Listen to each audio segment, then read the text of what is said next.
Masechet Souka, daf même tête, on va commencer par même Het Amud Bet, la dernière des petites lignes. Ala Kevesh Upanalis Molo.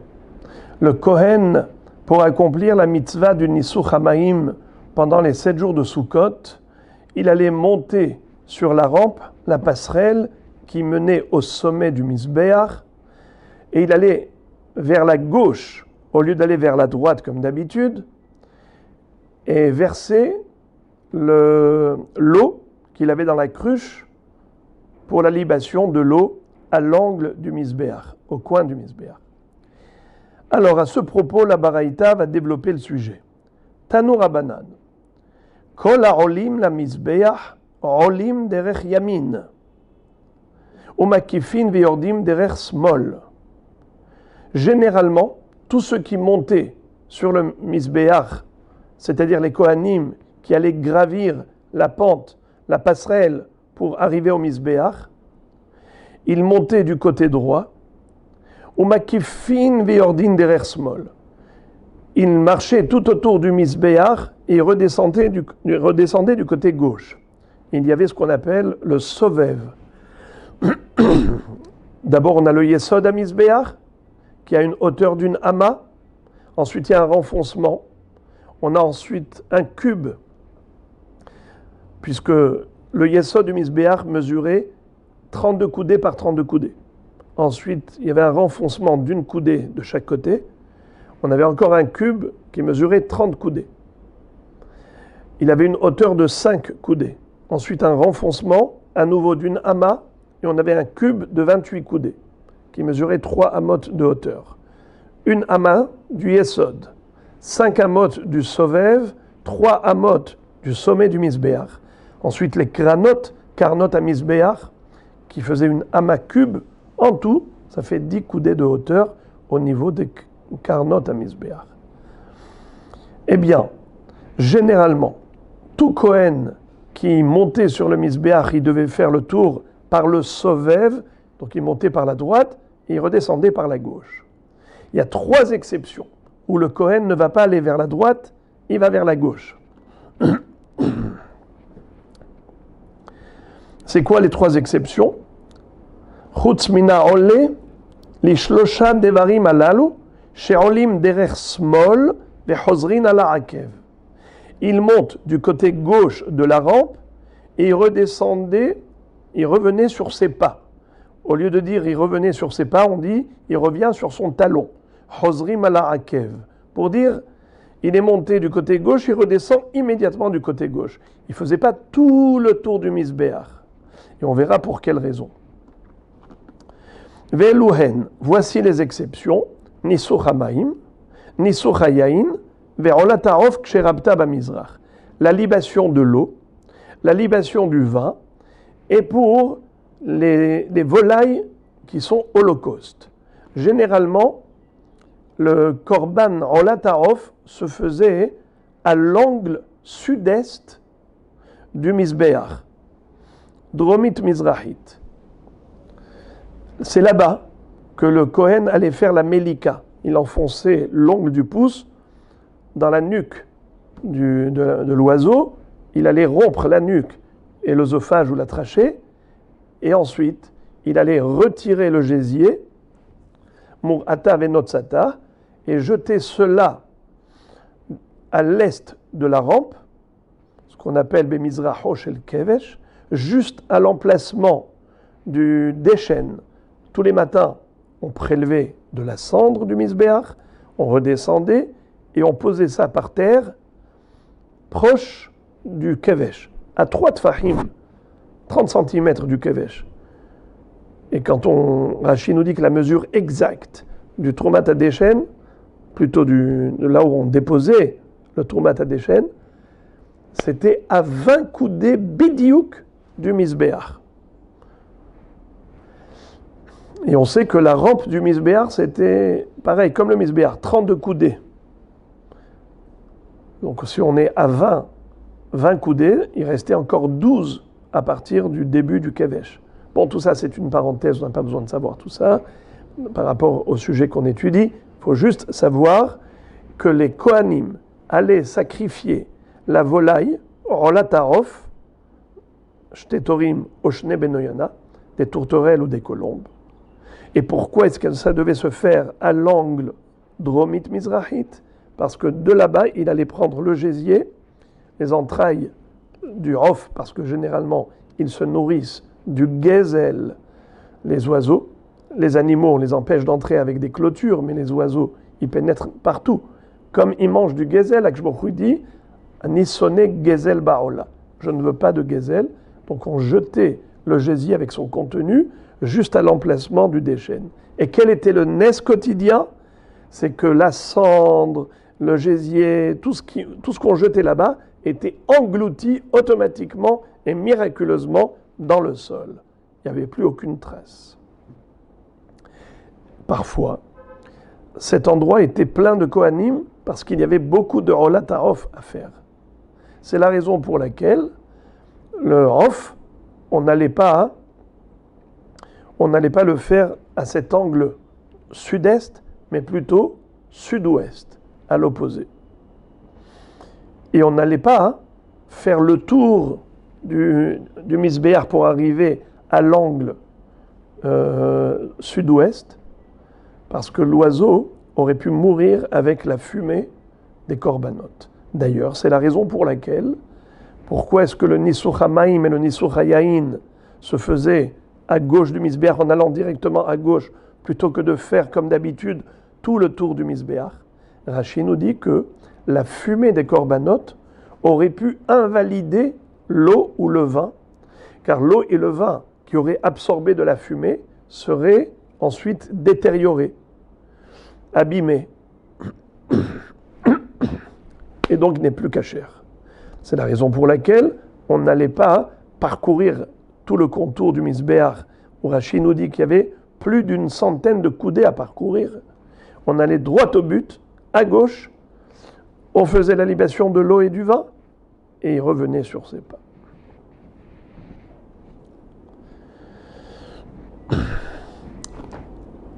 La suite de la Gemara, c'est par rapport à ce qu'on avait appris dans la Mishnah. On avait dit que la libation de l'eau se faisait également en parallèle de la libation du vin, en versant le vin et l'eau dans deux cruches qui se situaient à l'angle sud-ouest du Misbéar. Dromite, Maharavite. Alors, la Mishnah nous a dit que ces cruches étaient en argent, donc en métal, fixées au Misbéar. Mais Rabbi Yehuda disait que non, ce n'était pas de l'argent, c'était en plâtre. Seulement la couleur argentée provenait du vin.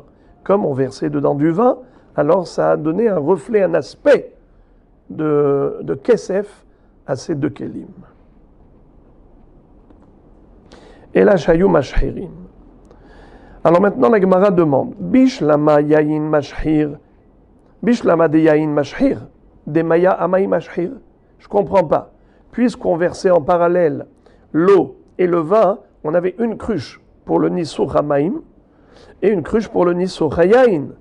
Alors comment est-ce possible que les deux, selon Rabbi Yehuda, ont noirci avec le vin et ont une couleur argentée, mais pourtant l'eau c'est transparent, ça n'a pas de couleur. Comment est-ce que ça a pu colorer l'autre cruche? Réponse. Kevan de Amar Mor, העירה של מים לתוך של יין ושל יין לתוך של מים יצא, של מים נמי עטלה השחורי. On a appris dans la Mishnah que parfois le Kohen pouvait se tromper et intervertir. Au lieu de mettre le vin dans cette cruche et l'eau dans cette cruche, il avait inversé.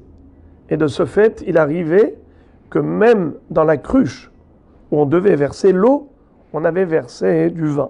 Voilà pourquoi même cette cruche avait eu une coloration de couleur argentée.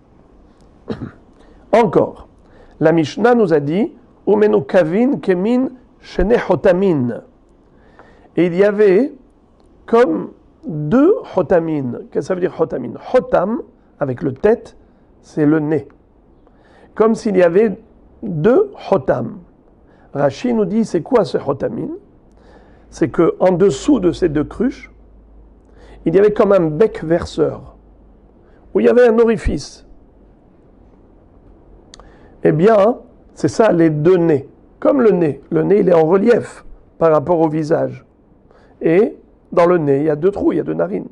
C'est pour ça que ça s'appelle Kemin Shne Chotamin, puisqu'il y avait deux becs, avec un trou dans chaque bec, en dessous de chaque keli. Et c'est comme ça que le vin et l'eau allaient s'écouler. La Gemara maintenant, juste avant d'y arriver, je voudrais juste rappeler que Tosfot ne sont pas d'accord avec Rashi pour dire qu'il y avait des becs en dessous des kelim. Ils disent que Shne Chotamin, c'est comme deux narines, parce qu'il y avait dans le misbéach deux trous qui permettaient au vin et à l'eau de s'évacuer. Et s'il faut admettre ce qu'a dit Rashi, que Chotam, c'est comme le nez qui est en relief, alors Tosfot disent que c'était comme un genre de bordure autour du trou pour protéger le trou, pour pas qu'il y ait toutes sortes de bricoles qui obstruent le trou. Alors on avait mis comme deux anneaux autour du trou, deux bordures. Donc ça ressemble à un nez. Le nez, c'est en relief. La Gemara nous dit, Lima matnitin de lo ke Rabbi Yehudaï, Lima matnitin Rabbi Yehudaï velo Rabbanan. A priori, notre Mishnah ne peut fonctionner que d'après l'opinion de Rabbi Yehuda et pas celle de Rabbanan. De quoi il s'agit? Dietnan Rabbi Yehuda Omer, belog haya menasser kol shmona. De ir Rabbanan ki hadade ninu. Alors de quoi s'agit-il? On avait appris dans la Mishnah qu'il y avait deux orifices. Un dans le keli du vin et l'autre dans le keli de l'eau. Et on versait le vin et l'eau et ils coulaient en parallèle et ils s'évacuaient et ils se déversaient concomitamment, parallèlement. Le même temps, la même durée. Il y avait un Kohen qui va verser du vin, il y a un Kohen qui va verser de l'eau, mais ils vont s'écouler et ils vont s'épuiser du keli au même moment. Comment? Eh bien, c'est que dans c'est que l'orifice du vin était plus large que l'orifice de l'eau. On avait dit ehad me'oube ve'ehad dak, car le vin est plus épais que l'eau, comme on va voir dans la Gemara. L'eau s'évacue très facilement, alors que le vin qui est épais, il va lentement. Au début, pour l'instant, la Gemara, comme si elle ne connaissait pas ce principe, que le vin est plus épais. La Gemara essaye d'argumenter autrement. Tu veux savoir pourquoi il y avait un trou qui était large et un trou qui était étroit? Parce qu'il s'agit ici de l'opinion de Rabbi Yehuda.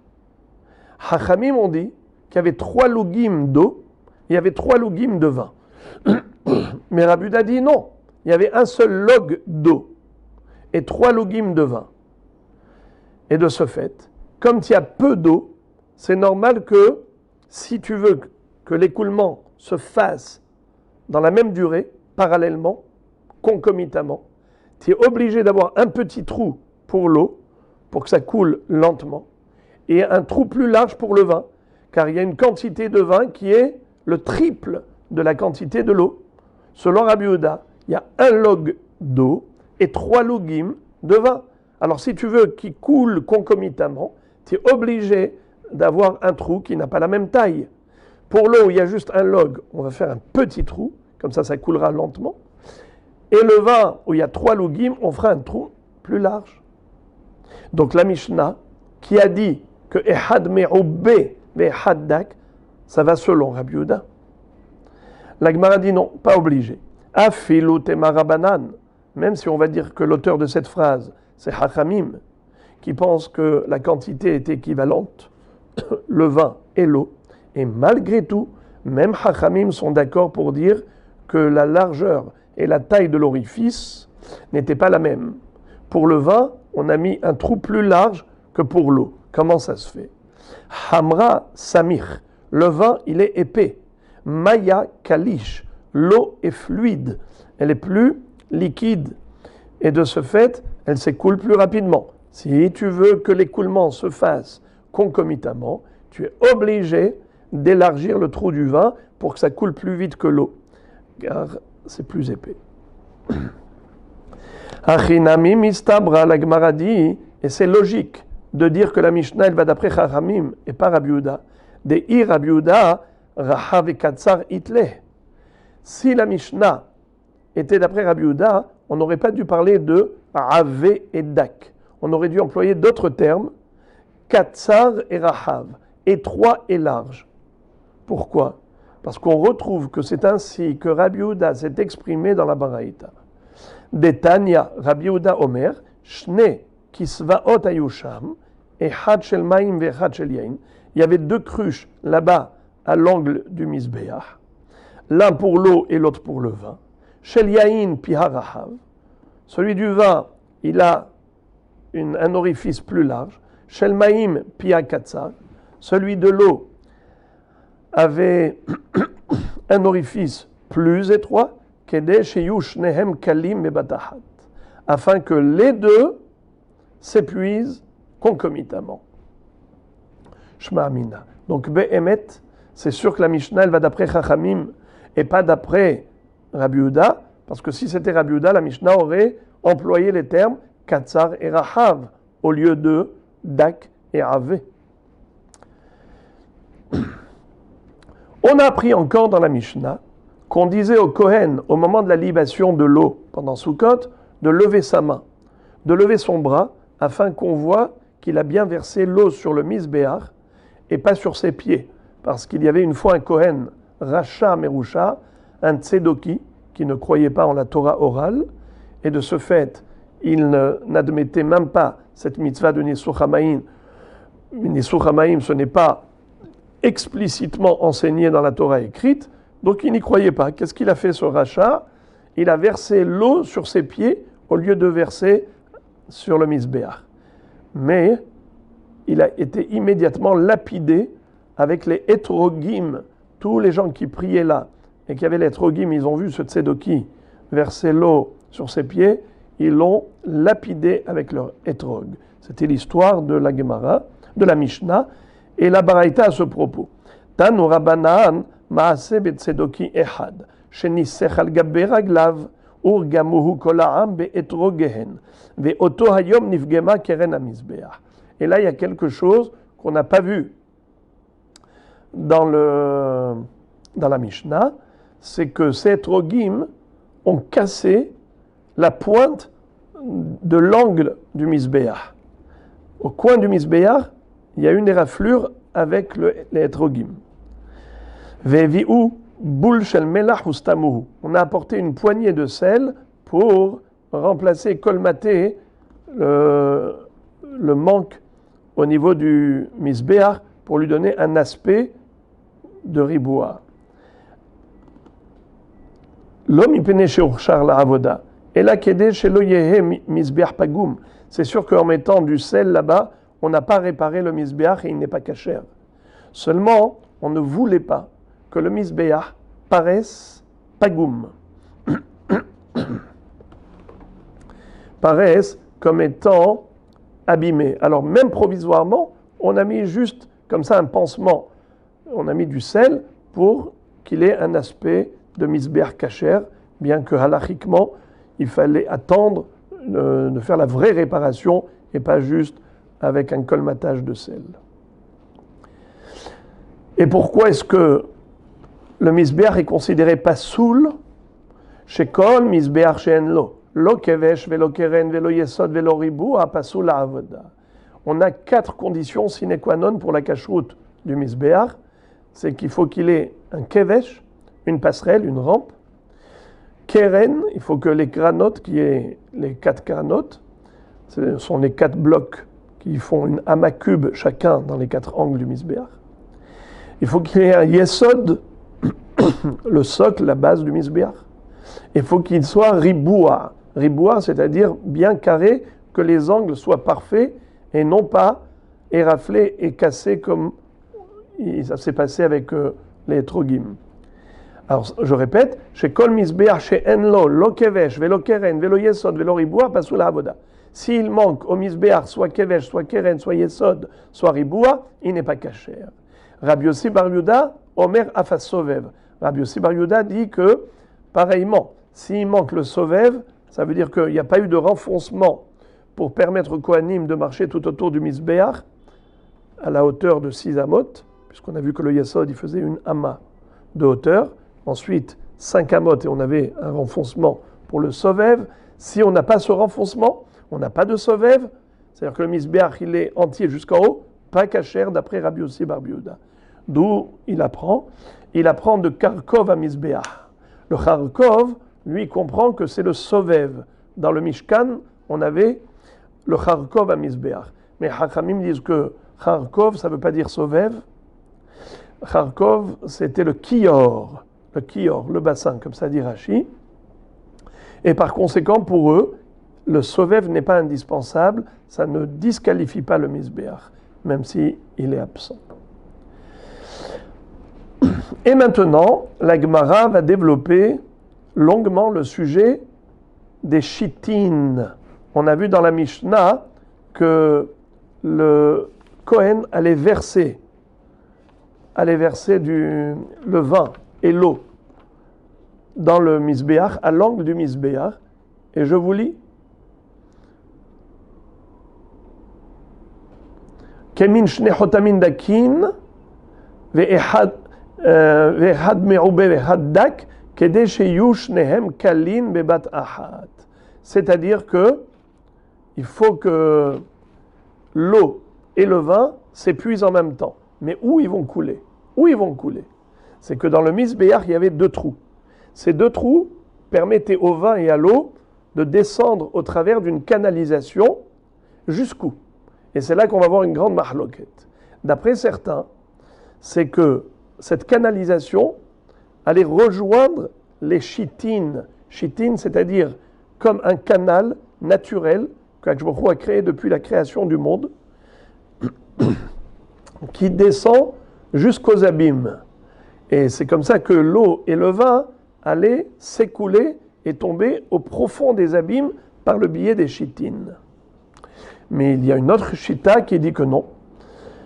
Le vin allait couler et tomber sur le sol, où entre le misbéach et le kevesh, il y avait un espace, et ce petit espace vide, comme une cellule, permettait au vin de s'accumuler en bas, et comme le vin était épais, il coagulait, il séchait, et une fois tous les 70 ans, ils allaient le chercher pour le brûler, puisqu'il était encore kadosh. Alors c'est cette mahloket qu'on va maintenant étudier. Est-ce qu'il y avait une canalisation jusqu'aux abîmes, ou bien est-ce que il y avait un sol qui retenait toute la libation de vin? Amar Rabba bar Hana Amar Rabbi Yohanan, Shitin misheshet yeme bereshit nivreu, sheneemar hamuke yerechaich kemo halaim maase yede oman. Hamuke yerechaich elu hashitin, kemo halaim shemecholalin ויורדים עד התהום. מעשה ידי אומן, זו מעשה אומנותו של הקדוש ברוך הוא.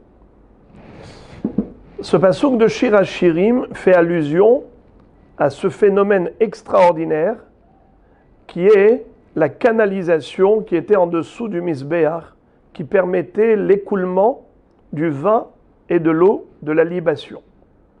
Hamuke yerechaich. Yerech, c'est la cuisse. On a dans le corps la hanche, et en dessous il y a la cuisse, ensuite il y a le genou, et ensuite il y a la jambe et la cheville. La cuisse s'appelle Yerech. C'est quelque chose qui est généralement caché. Eh bien, on a comparé ce phénomène miraculeux d'avoir une canalisation en dessous du misbéach, comme les 2 cuisses d'une personne, mais là c'était halaim, haloul, halal, comme une cavité avec un espace vide. Voilà comment le passouk dans Shir HaShirim fait l'éloge de ce phénomène. Et qui est-ce qui a fabriqué ça? C'est le grand artisan, le grand artiste, Akadosh Baruch Hu. Hachem, c'est le grand Oman. Maase Yede Oman. Répétons. Hamouke Yerechair, ta cuisse qui est cachée, Kemo Halayim, Maase Yede Oman. Hamouke Yerechair, Elo Hashitin. Ta cuisse cachée, c'est la canalisation, les deux cavités qui étaient en dessous du misbéach. Kemo Halayim, qui sont Mehulalim, qui sont avec un halal, Veyordim Adatehom, et qui descendent jusqu'aux abîmes. Maase Yede Oman, Zu Maase Yede Umanuto shel HaKadosh Baruch Hu. C'est la création, la fabrication du grand artisan Hachem. Tana de Rabbi Ishmael, Bereshit, Al Tikre Bereshit, et la Barashit. Dans le même ordre d'idées, Rabbi Ishmael nous dit que c'est l'allusion que fait la Torah en écrivant dans le premier mot, Bereshit, Barashit. Akadosh Baruch Hu, il a créé les chitines, cette perforation qui va jusqu'aux abîmes pour permettre l'écoulement de la libation de vin et la libation de l'eau. Au moment de la création du monde, ça a été déjà programmé pour l'emplacement du Mishkan, du Misbéach. Mais maintenant, la Gemara va citer un pasouk dans Ishaïa qui va également nous permettre de comprendre, plutôt qui sera interprété d'après ce qu'on vient de comprendre. Tanya Rabbi Yossi Omer, Shitin mehulalin viordim adatehom. Les chitines, c'est une perforation qui descend depuis le Misbéach jusqu'aux abîmes. Shene Emar, et voici la poésie. Ashir anali didi, shira dodi le karmo. Alors on va voir après quelle est la métaphore. C'est une allégorie. Ashir anali didi, je vais chanter à la place de mon bien-aimé, en faisant allusion à Akadosh Baruch Hu. Shira dodi le karmo, mon bien-aimé, le poème qui correspond à son kérem, à son vignoble. Et on verra après c'est quoi le vignoble. Kerem hayali didi bekeren ben shamen. Mon bien-aimé avait un vignoble qui se situait dans un endroit, dans un coin qui était très gras. Ça va faire allusion à Eretz Israël, qui est une belle terre grasse, qui produit de beaux fruits. Bayazekeu, Baysakeleu. Bayazekeu, ça veut dire il a entouré d'une clôture. Baysakeleu, il a retiré tous les rochers, tous les cailloux, tout ce qui empêchait la fertilité de la terre. Il nous a donné un bon terrain fertile. Vaïtaehu sorek, et il a planté là-bas des plantes de vigne. Vaïven migdal betocho, il y a construit dedans une tour, une forteresse.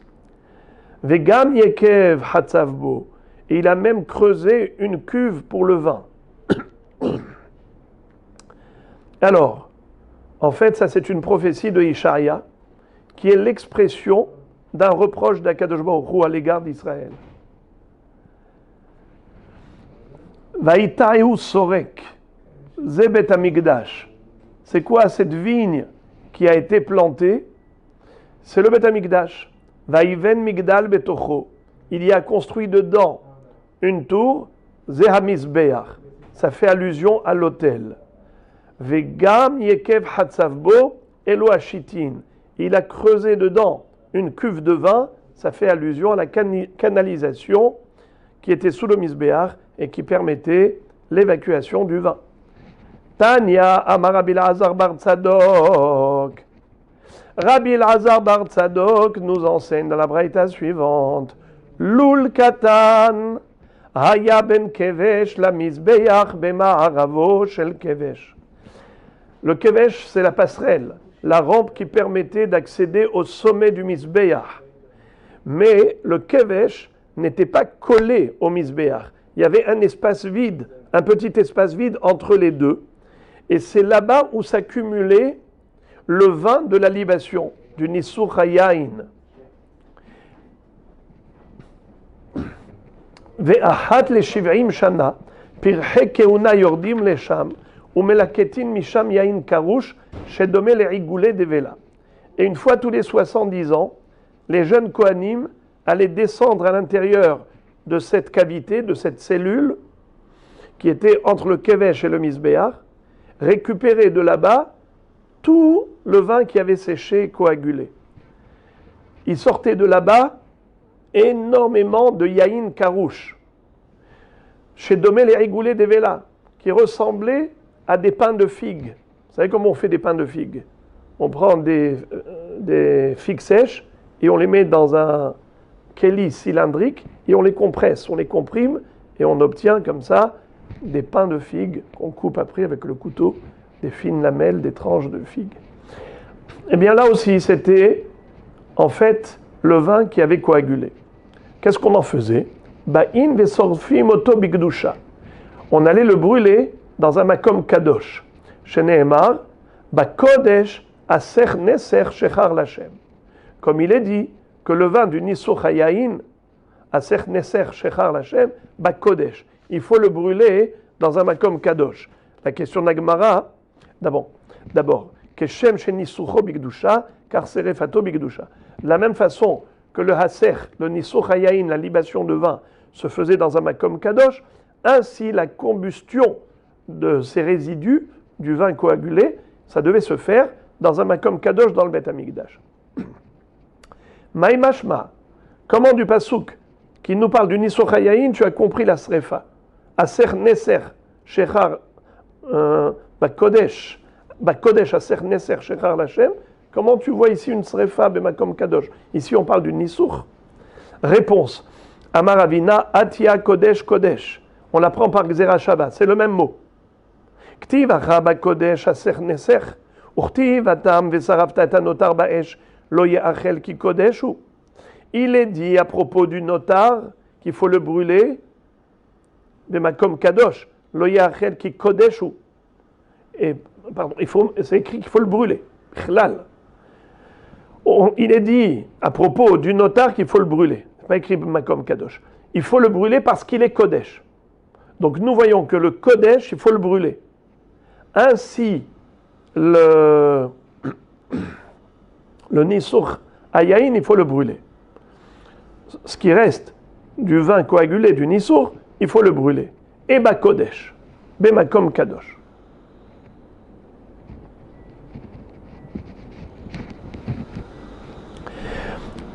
Très bien, la Gemara maintenant pose la question. Kemanazla haditnan, selon qui va la Mishnah suivante qui figure dans Masechet Me'ila. Qu'est-ce qui est écrit là-bas? Nesachim batehila mo'alin bahem, yardu la shitin en mo'alin bahem.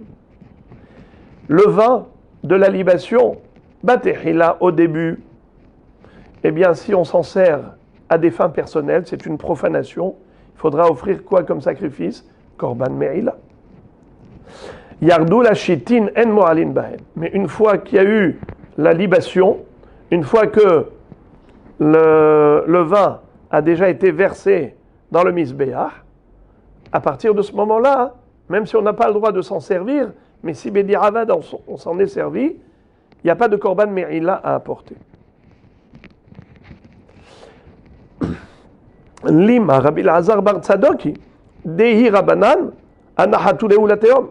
C'est sûr que cette Mishnah, qui nous dit que si on a récupéré le vin après la libation et qu'on s'en est servi, on ne doit pas apporter un korban me'ila pour cette profanation.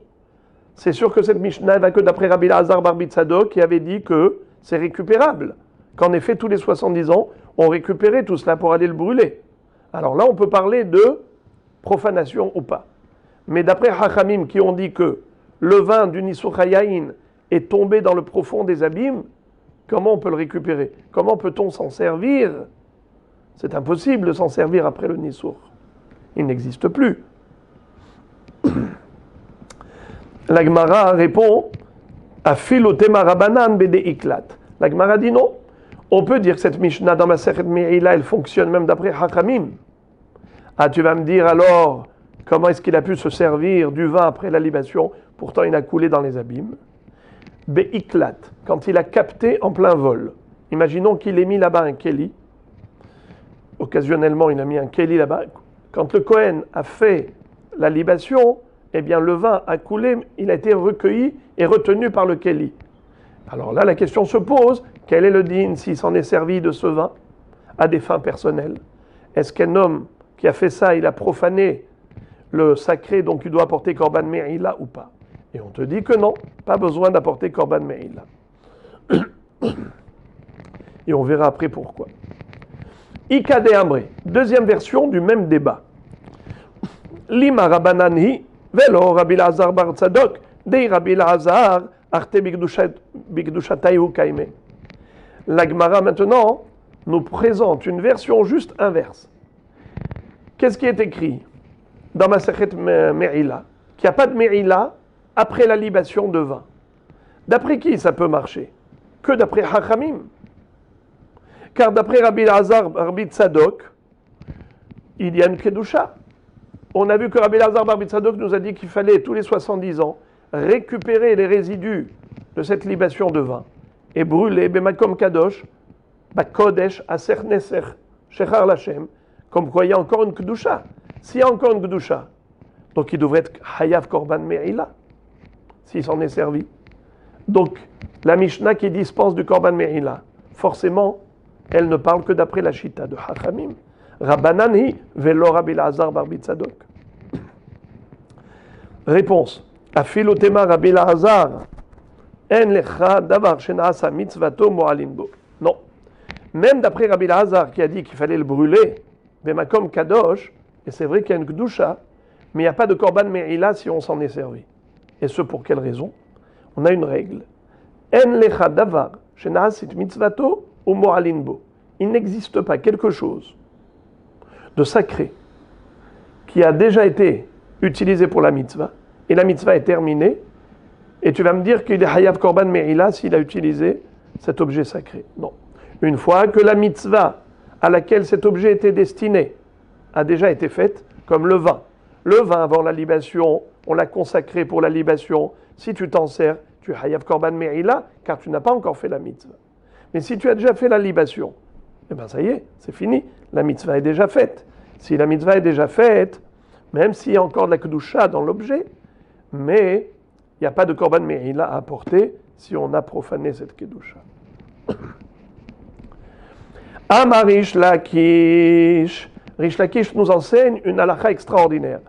Bizman shemenasechin et hayayin al gabe hamizbeach pokekin et hashitin lekayem ha sheneemar bakodesh aser neser shechar lachem.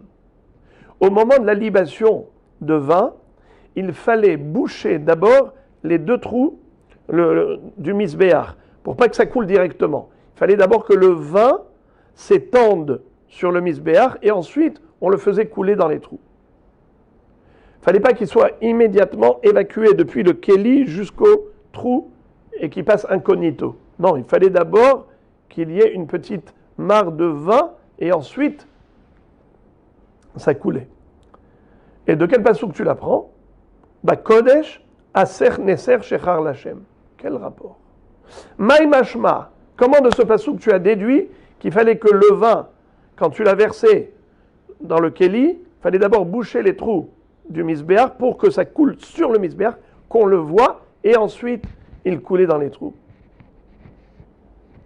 Maïmashma, Amarav Papa, Shechar Lachon Shtia, Lachon Sevia, Lachon Shechurut. Comme il est écrit dans le passouk, Bakodesh, Aser Neser, Shechar Lachem. On n'a pas parlé de vin, on a parlé de Shechar, l'alcool. Car quelqu'un qui boit du vin, eh bien, l'alcool fait son effet, et il devient chikor, il devient ivre. Quelqu'un qui est rassasié de vin, c'est-à-dire qu'il est assouvi, bien désaltéré, il a l'air tout rouge, comme s'il regorgeait de vin, comme si le vin débordait de lui. C'est ça le lachon qu'a employé la Torah, pour dire que le vin soit vu et visible au moment de la libation sur le misbéach. Shechar lachon shtia, comme si le misbéach avait bu du vin. Lachon sevia, comme s'il était rassasié, désaltéré. Lachon shechroud, comme s'il était enivré avec ce vin. Amar Rav Papa, entre parenthèses, nous dit Rav Papa, Shmamina ki sava inish hamra migrone sava. De là, on apprend que la boisson du vin, c'est pas comme la consommation d'un aliment. Un aliment, il nous procure profit parce qu'il nous remplit le ventre. Bien sûr qu'on a aussi du plaisir du gosier, mais la sensation de bien-être après manger, c'est que on est rassasié, on est plein. Tandis que le vin, c'est pas au niveau du ventre. C'est pas le fait d'avoir rempli le ventre de vin qui donne un bien-être. C'est au moment où on met la gorgée de vin dans la gorge et qu'on fait rouler à l'intérieur de son gosier et on sent des grosses gorgées de vin, ça procure du plaisir.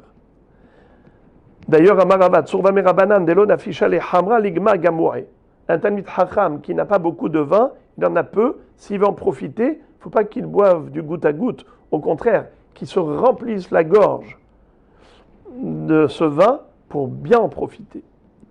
Rava Akasa de Birkata Agma Gamoué. D'ailleurs, Rava qui a dit cela, c'est ce qu'il faisait pour le Kiddush, pour montrer la Havivut, l'importance de la mitzvah. Il voulait se faire plaisir de la mitzvah, que la mitzvah lui procure plaisir.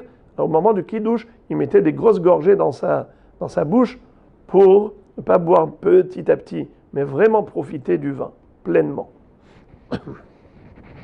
Puisqu'on avait cité le passouk de Shir HaShirim à propos des Shittin, Hamukei Rechair Kemo Halaim, la Gemara interprète encore un passouk de Shir HaShirim qui est écrit à côté.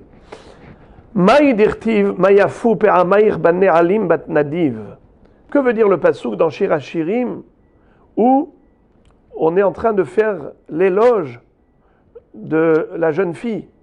Oh, combien sont beaux tes pas dans tes chaussures, toi la fille du généreux. Ça veut dire quoi? Mayafu pe'amotehem shel Israël b'shara she'olim la regel. Akadosh Baruch Hu était en extase devant le Ham Israël qui 3 fois par an allait monter même à pied à Yerushalayim, au Beth Amikdash pour les fêtes de pèlerinage.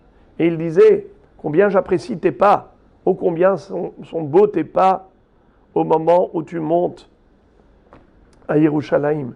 Toi, Ham Israël, qui est la fille du généreux d'Avraham Avinu, Bat Nadiv, Shene Emar, Bito shel Avraham Avinu, Shenikra Nadiv, la fille d'Avraham Avinu qui s'appelle généreux. Shene Emar, Nedive Amim Nesafu, Am Elohe Avraham. Elohe Avraham, velo Elohe Yitzhak v'Yaakov, Ella Elohe Avraham, Sheayat Echila la Gerim. Dans le fameux Mizmor, où il est écrit Nedive Amim Nesafu, les généreux des peuples se sont réunis. Le peuple du Dieu d'Abraham. Pourquoi est-ce qu'on ne parle que du Dieu d'Abraham? Il y a Elohe Abraham, Elohe Yitzhak, velo Yaakov. Réponse, c'est que les Hatid Lavo, ce passouk qui est en train de nous annoncer l'avenir où les Goïms vont venir se convertir au judaïsme et ils vont faire comme Avraham Avinu, qui le jour où il a découvert la vérité, il a adopté. Il a adhéré à la Avodat Hashem dès le moment où il a reconnu l'existence du Créateur. Donc Avraham Avinu s'appelle le père des convertis, des prosélytes. Eloke Avraham, Nedive Amim Ne'esafu. Les généreux des peuples se sont réunis pour rejoindre Am Elohe Avraham, le peuple du Dieu d'Avraham, puisqu'ils ont fait comme Avraham. Dès qu'ils ont reconnu la vérité, ils l'ont épousé. Tana de Rav Anan, Hamuke Yerechair, Laman imshelu divrei Torah ki yarech, lomar lecha, Mai yerech baseter, av divrei Torah baseter. Rav Anan nous dit que ce pasouk, Hamuke Yerechair kemo halaim masei deoman, ça fait allusion pas seulement à Shittin, mais ça fait allusion au divrei Torah. Les divrei Torah sont comme la cuisse qui est cachée, qui est couverte. Ainsi, les divrei Torah, déjà les mitzvot, il faut les accomplir dans la discrétion, et même la Torah, quand on l'étudie, on ne va pas l'étudier dans des endroits qui sont manifestes, où ça réduit le kavod de la Torah. C'est comme quelque chose de précieux. Si on l'expose au public, ça n'a plus de valeur. C'est justement le fait de cacher quelque chose de précieux qui rend hashuv. Le kavod de la Torah, c'est Baseter. Ve'hainu damar Rabbi Elazar, maï dirtiv, higid lecha adam, matov ou ma Hashem doresh mimcha ki ma'asot mishpat ve'avat chesed, ve'atznei alechet im Elohecha. Et c'est ce que disait Rabbi Elazar. Que veut dire le pasouk? Si un homme te pose la question, higid lecha adam, matov, c'est quoi le bien? Ou ma Hashem doresh mimcha, qu'est-ce que Dieu attend de toi? Ki ma'asot mishpat, accomplir la justice. Ve'ahabat chesed, aimer la bienfaisance. Ve'atznei alechet im Elohecha, et agir dans la discrétion. Asot mishpat, accomplir la justice. Zehadin, c'est tout ce qui est juridique, ne pas voler, ne pas tuer, ne pas causer de préjudice aux autres. Ahabat chesed, zogmilot hasadim, la bienfaisance, la bienveillance. Atznei alechet im Elohecha, zot sa'at amet ve'achnasat kala lachupa. Même quand tu vas accompagner un défunt à sa dernière demeure, ou tu vas accompagner Hatan et Kala et les réjouir, même ça, tu dois le faire avec discrétion. Ve'alot dvarim kal vachomer. Si déjà, Uma devarim, shedarkam la'asotam mefaresi amra Torah be'atznei alechet, dvarim shedarkam la'asotam betzina, alahat kama vechama. Si déjà, pour des choses qui se font généralement en grand public, comme Hatan et Kala, ou Chas Shalom, Levaya, malgré tout, la Torah nous dit d'agir avec discrétion, à plus forte raison, pour des mitzvot qui sont réellement dignes de discrétion. Par exemple, donner de l'argent à Ani, il ne faut pas le faire en public pour ne pas l'humilier, le faire dans la discrétion, c'est sûr que c'est hyper important. Si déjà, Hatan Vekala et Levaya Tamet, ça doit se faire bitsniut, Kalva Homer, Dvarim Shedarkam la Asotam Metzina. Donc c'était pour corroborer ce qu'on a dit avant, que même les divrei Torah, l'étude de la Torah Betzina.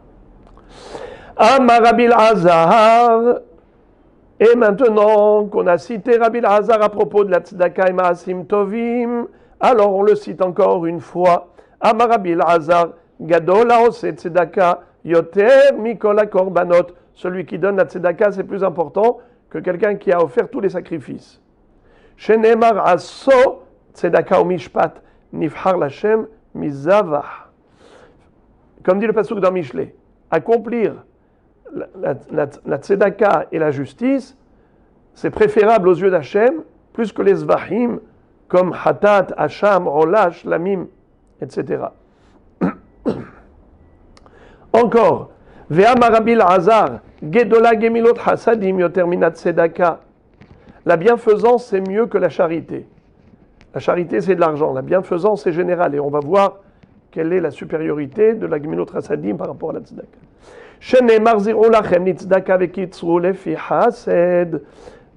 Dans le Navi Oshéa, il est écrit semer la tzedaka et récolter selon le chesed. I Madame Zoréa, ça fait kochel, ça fait kenochel. Adam kotzer, vadaï ochel. Quand quelqu'un sème des graines, il n'est pas sûr que ça va pousser. Peut-être oui, peut-être non. Mais quand il moissonne et qu'il a récolté le fruit de son labeur, c'est sûr que ça, il pourra en profiter, le manger. Eh bien, pour la tzedaka, ce n'est pas sûr qu'il va récolter, mais pour le gemilut hasadim, c'est certain.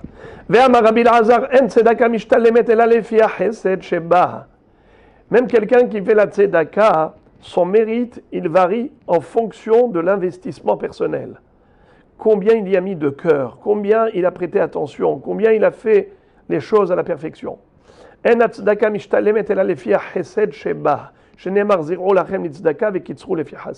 Vous semez la tzedaka, mais vous récoltez en fonction du chesed qu'il y avait dans cette tzedaka. C'est donc une autre dracha. Tanu Rabanan bishlosha devarim gedola gemilut hasadim minat tzedaka. Les actes de bienfaisance, ils ont 3 supériorités par rapport à la charité. Tzedaka bemamono, gemilut hasadim ben begufo, ben bemamono. La tzedaka, c'est uniquement avec l'argent, tandis que gemilut hasadim, ça peut se faire même avec son propre corps. Accompagner Hatan et Kala, accompagner quelqu'un à sa dernière demeure, et ainsi de suite, accompagner quelqu'un pour l'aider. Deuxièmement, Tzedaka la'anim, gimilut hasadim ben la'anim ben la'ashirim. La tzedaka, c'est que vis-à-vis des pauvres, alors que gimilut hasadim, on peut prêter de l'argent à des riches, ou les aider. Tzedaka la'haim, gimilut hasadim ben la'haim ben la'metim. La tzedaka, c'est qu'aux vivants, on ne peut pas donner la tzedaka à un mort, alors que gimilut hasadim, c'est ben la'haim ben la'metim. On peut faire du bien même aux morts. Comment? Eh bien, en faisant des mitzvot, les Elohim Nishmato, et ainsi de suite, ou bien l'accompagner à sa dernière demeure. Ve'amar Rabbi Elazar kol ha'oseh tzedaka u'mishpat ke'ilu mileh kol ha'olam kulo bechesed. Rabbi Elazar encore nous dit à propos de la tzedaka que celui qui accomplit la tzedaka et la justice, c'est comme s'il a rempli le monde de chesed. Shenemar ohev tzedaka u'mishpat chesed Hashem malei haaretz. Celui qui aime la tzedaka le mishpat, eh bien, grâce à lui, le chesed d'Akadosh Baruch Hu emplit la terre. On ne comprend pas. Tu as dit que celui qui fait la tzedaka, c'est comme s'il a rempli le monde de chesed. Mais c'est pas lui, c'est Akadosh Baruch Hu. Chesed Hashem malei haaretz. Comment tu peux dire que c'est lui qui a rempli le monde de chesed? Réponse. Quand un homme fait du chesed, Réhouven fait du chesed envers Shimon, il ouvre les portes du chesed dans le ciel. Et ensuite, le chesed d'Akadosh Baruch Hu se déverse sur le monde entier.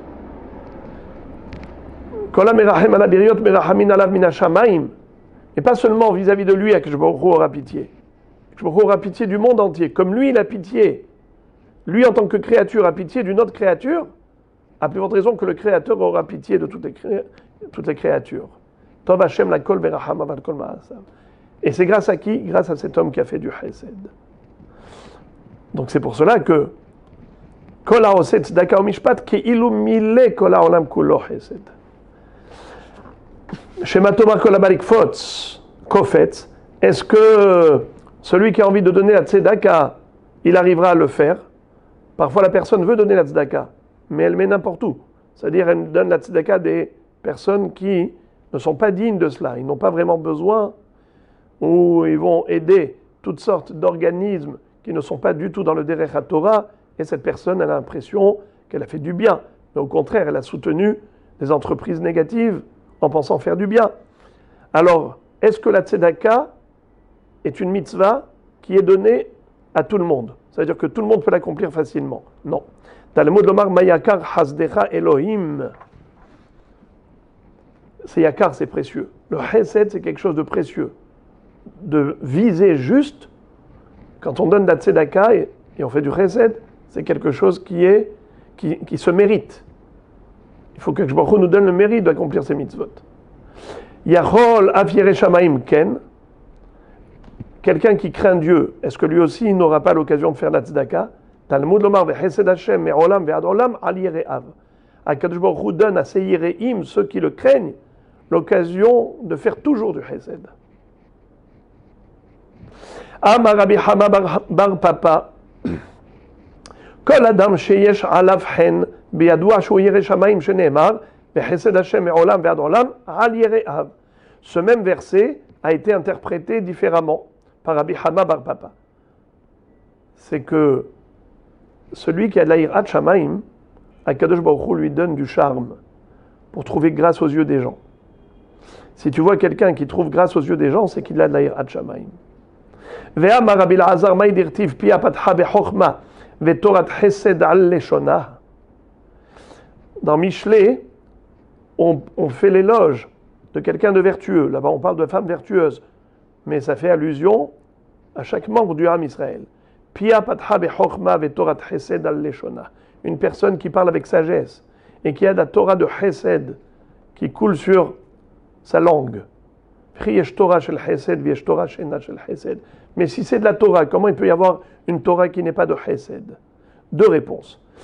Et la Torah lishma zu Torah shel chesed, shelo lishma zu Torah she'ena shel chesed. Lorsqu'on étudie la Torah et qu'on la pratique, les Shem Shamaim, que pour accomplir la volonté divine, ça s'appelle Torah de Chesed. La personne, elle est mitchased emkono. elle fait abstraction d'elle-même et elle ne pense qu'à Hachem. Mais quand la personne accomplit Torah et mitzvot, ou étudie la Torah, chez l'olishma, pas pour faire plaisir à Hachem, dans ce cas-là, ça ne s'appelle pas Torah de Chesed. C'est de la Torah, mais pas chez le Chesed. C'est positif. Comme on nous dit, les Olam Ya'asok Adam et Torah mitzvot afilul shelo lishma. Shemitor shelo lishma, ba lishma. Mais ce n'est pas la perfection. Ikade Amre, deuxième version, Torah lelameda, zoi Torah shel Chesed. Shelo lelameda, zoi Torah shena shel Chesed. Si tu étudies la Torah pour enseigner, ça c'est une Torah de Chesed. Mais si tu étudies la Torah que pour toi-même et tu ne partages pas avec les autres, c'est une Torah, mais qui n'est pas de Chesed. Donc on doit essayer de partager avec autrui ce qu'on a appris. Boruchim Tiyu.